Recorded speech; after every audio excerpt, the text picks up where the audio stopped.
Morning. ನಾನಿವತ್ತು ಬೆಳಗ್ಗೆ ಬೇಗ ಎದ್ದು ಸೂರ್ಯದೇವನಿಗೊಂದು ನಮಸ್ಕಾರ ಹಾಕ್ಕೊಂಡು ಎಲ್ಲೋ ಹೋಗೋದಿತ್ತು, ಹಾಗಾಗಿ ಬೇಗ ಎದ್ದಿದ್ದೆ. ಮಾರ್ನಿಂಗ್ ಟಿಫನ್ಗೆ ಪಲಾವ್ ಮಾಡಿ ಇಟ್ಟು ಎಲ್ಲ ಕೆಲಸನ ಮುಗಿಸ್ಕೊಂಡು ಚಿನ್ನಮ್ಮನ 7:30ಗೆ ಎಬ್ಬಿಸಿ ಅವ್ರಿಗೂ ರೆಡಿ ಮಾಡಿ ಎಲ್ಲ ಮಾಡೋ ಅಷ್ಟೊತ್ತಿಗೆ 8 ಗಂಟೆ ಆಗೋಯಿತು.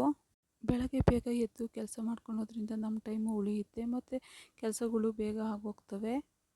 ನಾನು ತಿಂಡಿ ಮಾಡ್ಕೊಳ್ತಲೇ ಜೊತೆಗೆ ಲಗೇಜ್ ಪ್ಯಾಕನ್ನು ಮಾಡಿದ್ದಾಯಿತು. ಲಗೇಜ್ ಎಲ್ಲ ಪ್ಯಾಕ್ ಮಾಡಿಕೊಂಡು ಎಲ್ಲಿಗೆ ಹೊರಟ್ರಪ್ಪ ಅಂತ ಹೇಳಿ ಯೋಚನೆ ಮಾಡ್ತಾಯಿದ್ದೀರಾ? ಹೇಳ್ತೀನಿ ಬನ್ನಿ. ಮನೆಯಿಂದ ಕ್ಯಾಬ್ ಮಾಡಿಕೊಂಡು ಬಸ್ ಸ್ಟಾಪಿಗೆ ಬಂದ್ವಿ. ಅಲ್ಲಿ ಬಸ್ ಸ್ಟ್ಯಾಂಡಲ್ಲಿ ರೆಡಿ ಇತ್ತು ಬಸ್ಸು. ಬಸ್ ಸ್ಟಾಪಲ್ಲಿ ಏನು ತುಂಬ ಹೊತ್ತು ಕಾಯಿಲೆ ಇಲ್ಲ, ಅದರಲ್ಲೂ ಬಸ್ಸಲ್ಲಿ ಏನು ರಶ್ ಇರಲಿಲ್ಲ. ನೋಡ್ತಾ ಇರ್ಬೋದು, ಎಲ್ಲ ಹೋಗ್ತಾ ಇದ್ದಾರೆ ಬಟ್ ಹೇಳ್ತಾ ಇಲ್ಲ ಅಂತೇಳಿ ವಿಡಿಯೋ ನೋಡ್ತಾ ಬೇಜಾರಾಗ್ತಾ ಇದೆಯಾ? ಹಾಗಿದ್ರೆ ಒಂದು ಕ್ಲೂ ಕೊಡ್ತೀನಿ, ಗೆಸ್ ಮಾಡಿ ನೋಡೋಣ. ಎಲ್ಲ ಹೆಣ್ಮಕ್ಳಿಗೂ ಒಂದು ಜಾಗಕ್ಕೆ ಎಷ್ಟು ಸಲ ಹೋದ್ರೂ ಬೇಜಾರಾಗೋದಿಲ್ಲ. ಯಾವ ಜಾಗ ಅಂತ ಹೇಳಿ ಗೆಸ್ ಮಾಡಿ ನೋಡೋಣ. ನಾನು ಬೆಂಗಳೂರಲ್ಲಿ ಬಸ್ ಹತ್ತಿ ಬಂದು ಇಳಿದಿದ್ದು ಈ ಜಾಗಕ್ಕೆ. ಇದು ಯಾವ ಬಸ್ ಸ್ಟಾಪು ಅಂತ ನಿಮಗೆ ಗೊತ್ತಿದ್ದರೆ ಕಾಮೆಂಟ್ ಮಾಡಿ ಫ್ರೆಂಡ್ಸ್. ಈ ಬಸ್ ಸ್ಟ್ಯಾಂಡಲ್ಲಿ ಒಬ್ರಿಗೋಸ್ಕರ ನಾವು ವೆಯ್ಟ್ ಮಾಡ್ತಾಯಿದ್ವಿ. ಅವರು ಬಂದಿದ್ದರು, ಚಿನ್ನಮ್ಮ ಅವ್ರ ಜೊತೆಲಿ ಕೂತ್ಕೊಂಡು ನಾವು ಮತ್ತೆ ಬಸ್ ಹತ್ತಿದ್ದು ಇನ್ನೊಂದು ಊರಿಗೆ. ಈ ಬಸ್ ಸ್ಟ್ಯಾಂಡಲ್ಲಿ ನನಗೆ ತುಂಬ ಮೆಮೊರೀಸ್ ಇದೆ ಆ್ಯಂಡ್ ನನ್ನ ಕಾಲೇಜ್ ಮೆಮೊರೀಸು ತುಂಬಾ ಇದೆ ಇಲ್ಲಿ. ಆ್ಯಂಡ್ ನಾವು ಫೈನಲಿ ಬಸ್ ಇಳಿದು ಬಂದಿದ್ದು ನಮ್ಮ ಅಮ್ಮನ ಮನೆಗೆ, ಅಂದರೆ ನನ್ನ ತವ್ರ ಮನೆಗೆ. ಇವಾಗ ಗೊತ್ತಾಯ್ತಾ ಫ್ರೆಂಡ್ಸ್, ಎಲ್ಲ ಹೆಣ್ಮಕ್ಳಿಗೂ ಒಂದು ಜಾಗಕ್ಕೆ ಹೋದರೆ ತುಂಬ ಖುಷಿಯಾಗುತ್ತೆ ಅಂತ. ಯಾಕೆ ಹೇಳಿದೆ ಅಂತ, ಎಲ್ಲ ಹೆಣ್ಮಕ್ಳಿಗೂ ಅವ್ರವ್ರ ತವ್ರ ಮನೆ ಅಂದರೆ ಫುಲ್ಲು ಖುಷಿ ಅಲ್ವಾ? ಹಾಗಾಗಿ ಅದಕ್ಕೆ ಹೇಳಿದ್ದು ನಾನು, ಖುಷಿಯಾಗುತ್ತೆ ಅಂತ. ಆ್ಯಂಡ್ ನಾವು ಬರುವಾಗ ತುಂಬಾ ಬಿಸಿಲಿತ್ತು. ಮಧ್ಯಾಹ್ನ 2:30-3 ಗಂಟೆ ಆಗೋಗಿತ್ತು. ಮನೆಗೆ ಬರೋ ಅಷ್ಟೊತ್ತಿಗೆ ಚಿನ್ನಮ್ಮ ಅಂತೂ ಫುಲ್ ಖುಷಿಯಾಗ್ಬಿಟ್ರು, ಫುಲ್ ಎಕ್ಸೈಟ್ಮೆಂಟಿಂದ ಇದ್ದರು. ಆ್ಯಂಡ್ ಅಲ್ಲಿಂದ ಬಂದಮೇಲೆ ಅಮ್ಮ ಅಂತೂ ಅನ್ನ ಮಾಡ್ತಾಯಿದ್ರು ಊಟಕ್ಕೆ ಅಂತ ಹೇಳ್ಬಿಟ್ಟು. ಅಲ್ಲಿ ಚಿನ್ನಮ್ಮನ್ನು ಮತ್ತು ಆಟ ಆಡ್ಕೊಳ್ತಾಯಿದ್ರು. ಅವ್ರಿಗೆ ಅಲ್ಲಿ ಕಾಲು ಕಟ್ಟದಂಗೆ ಆಗಿಬಿಟ್ಟಿತ್ತು ಬೆಂಗಳೂರಲ್ಲಿ.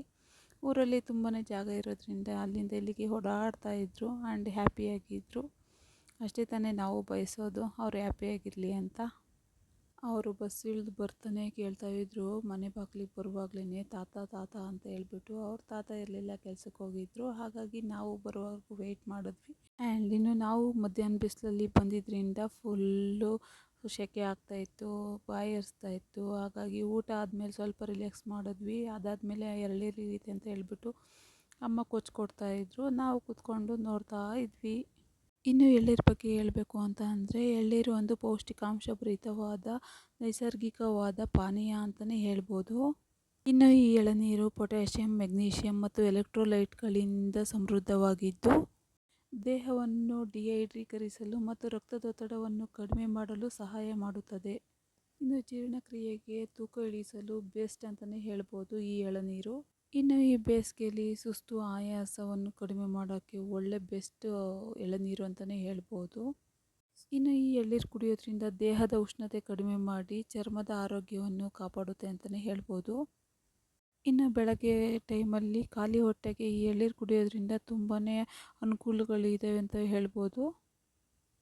ಇಷ್ಟೆಲ್ಲ ಬೆನಿಫಿಟ್ ಇರುವಂಥ ಎಳ್ನೀರನ್ನ ನಾವು ಕುಡಿಲಿಲ್ಲ ಅಂದರೆ ಹೇಗೆ ಅಲ್ವಾ? ಹಾಗಾಗಿ ಚಿನ್ನಮ್ಮ ಒಂದು ಗ್ಲಾಸು, ನಾನೊಂದು ಗ್ಲಾಸು ಕುಡಿದ್ಬಿಟ್ಟು ಮಜಾ ಮಾಡಿದ್ವಿ. ಇನ್ನು ನಾನು ಇಲ್ಲಿ ಯಾಕೆ ಬಂದಿದ್ದೀನಿ ಅಂತ ಇನ್ನೂ ತಲೆ ಕೆಡಿಸ್ಕೊಂಡಿದ್ದೀರಾ? ನಾನು ಬಂದಿರೋದು ನನ್ನ ತವ್ರ ಮನೆಯಲ್ಲಿ ಜಾತ್ರೆ ಇದೆ. ಹಾಗಾಗಿ ನಾನು ಜಾತ್ರೆಗೋಸ್ಕರ ಊರಿಗೆ ಬಂದಿದ್ದೀನಿ. ಇಷ್ಟೆಲ್ಲ ಆಗುವಾಗ ಸಂಜೆ 7 ಗಂಟೆ 7:30 ಆಗಿತ್ತು. ಅಷ್ಟರಲ್ಲಿ ನಾವು ಮತ್ತೆ ರೆಡಿ ಆಗಿಬಿಟ್ಟು ಚಿನ್ನಮ್ಮ, ನಾನು, ಅಮ್ಮ ದೇವಸ್ಥಾನಕ್ಕೆ ಹೋಗೋಣ ಅಂತ ಹೇಳ್ಬಿಟ್ಟು ಹೊರಟಿದ್ವಿ. ನಮ್ಮ ಮನೆಯಿಂದ ದೇವಸ್ಥಾನಕ್ಕೆ 5 ನಿಮಿಷ ವಾಕಿಂಗು ಅಷ್ಟೇ. ಅಲ್ಲಿಂದ ಬಂದಿದ್ದು ಈ ಸ್ವಾಮಿ ನೋಡೋದಕ್ಕೆ. ಜೈ ಆಂಜನೇಯ. ಸ್ವಾಮಿ ನೋಡಿದ ಮೇಲೆ ತುಂಬ ಖುಷಿ ಆಯಿತು. ಸ್ವಲ್ಪ ಚಿನ್ನಮ್ಮನಿಗೂ ಆಶೀರ್ವಾದ ತೊಗೊಂಡ್ವಿ. ಯಾಕಂದರೆ ಸ್ವಲ್ಪ ಬೆಚ್ಚುತ್ತಾ ಇದ್ಲಲ್ವ, ಹಂಗಾಗಿ ಫಸ್ಟ್ ಆಂಜನೇಯ ಸ್ವಾಮಿನ ದರ್ಶನ ಮಾಡೋಣ ಅಂತ ಹೇಳ್ಬಿಟ್ಟು ಅಮ್ಮ ನಾನು ಹೊರಟು ಬಂದು ಇಲ್ಲಿ ದರ್ಶನ ಮಾಡಿಕೊಂಡು ನಾವು ಮತ್ತೆ ಹೊರಟಿದ್ದು ಮನೆ ಕಡೆ.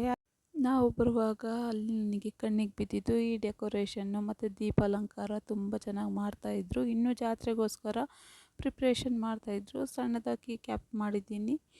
ಮತ್ತು ಈ ವಿಡಿಯೋ ಇಷ್ಟ ಆಯಿತು ಅಂತಂದರೆ ಶೇರ್ ಮಾಡಿ, ಲೈಕ್ ಮಾಡಿ, ಸಬ್ಸ್ಕ್ರೈಬ್ ಮಾಡಿ ಫ್ರೆಂಡ್ಸ್. ಸಿಗೋಣ ನೆಕ್ಸ್ಟ್ ವಿಡಿಯೋದಲ್ಲಿ. ಬಾಯ್ ಬಾಯ್.